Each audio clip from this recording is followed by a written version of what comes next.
এই পৃথিবীতে সবচাইতে কঠিন কাজ হলো মানুষের জন্য নিজে সংশোধন হওয়া, নিজের ভুল ত্রুটি সব কিছুই দূর করা।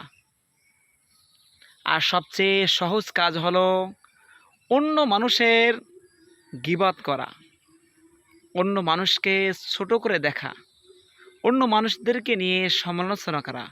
এটি হলো মানুষের জন্য সবচেয়ে সহজ কাজ, যেটা আমরা সচরাচর করে থাকি।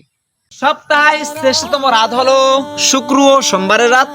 শ্রেষ্ঠতম রাত হলো শবে কদর, শবে বরাত ও আশুরার রাত। বছরে শ্রেষ্ঠতম রাত হলো ঈদুল ফিতর, ঈদুল আজহার রাত।